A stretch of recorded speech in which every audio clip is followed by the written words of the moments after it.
So I finally had a chance to watch movies. I've been really busy dealing with some family things, nothing too serious, but it has been hard to make time to actually watch anything and be able to talk about it. Also, the quality of film coming out lately has been not great. Half of these look like the same movie. What's happening? Luckily, there were some films that did garner my attention and I felt were worth talking about. The first one being Relic, which is a film I thought just came out recently, but I guess it's been out for a couple weeks. But yeah, it's centered around three generations of women, a grandma, the mom, and her daughter. And without giving away too much, it focuses in on the grandma and her mental issues. And it's one of those films that makes the internal external, and by that way making it a horror film.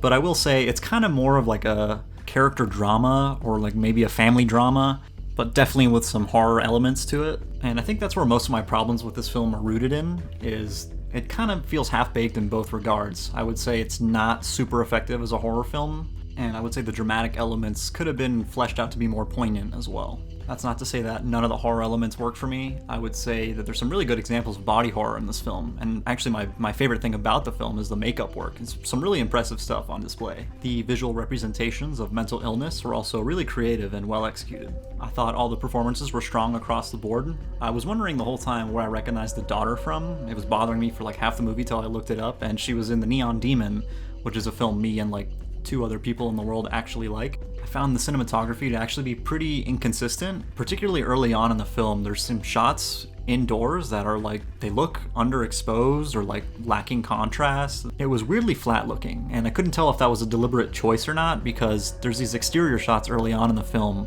where there's that morning fog coming in and it accentuates that look, and it kind of works there. But on the interior shots, it really does not look good. Luckily, as the film goes on, that improves, but it was pretty odd.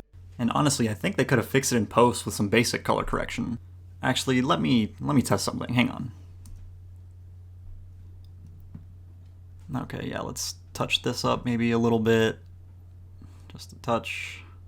God, I hope this was deliberate because it's just so flat looking.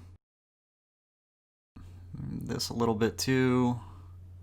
And yeah, maybe touch some more shadow.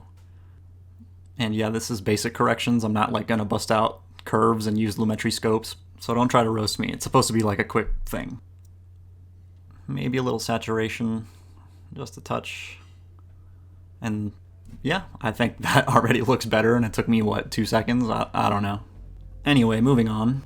I wasn't blown away by the score work or anything, but I did like it. I'm glad they didn't overuse that cliched violin sound you hear in every corny horror movie. They instead traded that in for this kind of more subtle and unique mix of warped reverberations and this strange horn sounds. And it's mixed low and kind of it feels like it's pushed to the back of the mix, which I found to be kind of interesting. I'd heard that the ending is pretty divisive, but I guess the whole film kind of is. But I thought the ending scene was the best scene in the whole film, so I was kind of surprised to hear that. But the stuff I did think really sucked is kind of spoilery, so I guess I'm going to issue a quick spoiler warning so I can talk about it. The film, at a certain point, kind of devolves into horror schlock, where the grandma is chasing them around the house, and she's crawling around on all fours like she's the girl from The Ring. And it just felt so at odds with the rest of the film, which is approaching a pretty interesting subject in a really kind of intelligent way. And I wasn't loving the film that much up until that point, but it felt so off base. And this might sound weird, but I felt the subject matter could have been a lot more horrific without being a literal horror film. As much as I like the crazy body horror shit, that was awesome. I felt what they're tugging at is something that's already really kind of weirdly fucked up. To me, I read the film as being about losing a loved one to mental illness, in this case the grandma, and I think what they're kind of externalizing is losing them to dementia or schizophrenia. The way they slowly lose grasp of reality and lose that connection to their loved ones and their memories, and the way the family has to kind of witness that slowly unfold, and the end result of that typically being them feeling isolated and forgotten about, left behind, hence the title of the film. And I feel like that material is already inherently horrific and bleak and tragic, so I don't know if it needed to be a literal horror film to still get that across. All that being said, I definitely still enjoyed my time with it. I just think it could have been a lot better with the material it was working with. If it sounds interesting to you at all, definitely try checking it out. Now I'm gonna give Relic a 6 out of 10. The other movie I saw is the new Ken Loach film, Sorry We Missed You. And I guess I'm using the term new kind of relatively again. I was actually trying to watch this film before I made my Best of 2019 vid, but I just had no way of watching it here in the US. Luckily, it came out a couple months ago and I got a chance to catch up with it. And I'm glad I did because it is excellent. Ken Loach is an English filmmaker with a pretty extensive filmography that I've only really scratched the surface of, but I was a big fan of his previous film, I, Daniel Blake, which also won the Palme d'Or. And I'm pretty sure I'm in the minority with this, but I actually think his newest film is even better.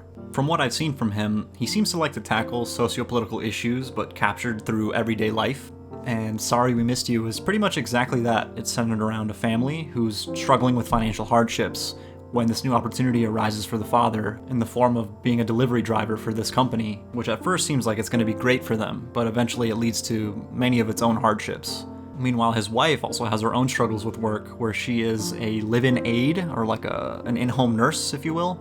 And it's a really intimate look into their struggles of their workload and trying to balance that with home life and the issues with their kids and trying to be there for them while still having to work and make all these things be balanced when really it can all just come crashing down on you at any moment. And I really loved its quiet and somber portrayal of economic desperation and the systemic failures of capitalism and the way it causes emotional and financial hardship for people like this. One of my favorite things about Ken Loach is the way he's able to get these really powerful but natural performances out of his actors, and that's definitely the case here. I think everyone's really great. The lead was excellent, played by Chris Hitchen. He was awesome, and so was his wife, played by Debbie Honeywood, who apparently only has one credit before this film, and it was for a small role in a TV show, which is amazing, really, really impressive. Ken Loach also has a real gift working with child actors as well. All three of his films that I've seen have child performances, and I'm usually kind of a stickler for their performances. I think they kind of get off easy a lot of the time, but he really knows how to work with them and turn in good performances from them. And that's no different here. I thought both the son, who's a little bit older, but also the daughter, who's, I don't know how old she is, but she's great. And this film really slowly sunk its teeth into me. Not to say that the beginning wasn't strong, it's just like before I knew it, I was really invested in these characters and their story. It's really well paced. I would say it's like intentionally paced. I don't think it's like breakneck speed. The film has a willingness to slow down and live in these little moments with the characters, whether they be moments of respite or moments of tension.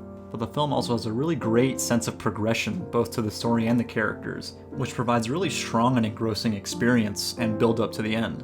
Which is one of my problems, sort of. I was wondering throughout the film, like, how are they going to end it? Because I think I, Daniel Blake, one of its big strengths is its ending. And I just was so unsure of how they would tie this film up. And I don't know that they nailed that. I think it was like missing a scene, and I don't know what that scene is supposed to be, but it felt like it needed something. The cinematography was like serviceable. I would actually say it's good, but it wasn't like amazing or anything. It felt very natural, which I think kind of lines up with the film's approach and the performances as well. But I would say there are some performance hiccups here and there. I felt like actors maybe flubbed their lines, and I guess they left it in to make it feel natural. I mean, in everyday life, people, mess up mid-sentence or might repeat themselves, little things like that. But I don't know, maybe they could have just had a couple more takes or something. And there was like some little aspects to the story that I wasn't really sure what purpose they served. But yeah, any other complaints, really minor stuff. This is quietly powerful filmmaking with great performances and great writing. And for now, I'm going to give it an 8 out of 10, and I could honestly see it going up upon rewatch. So if it sounds good to you, I would definitely recommend it.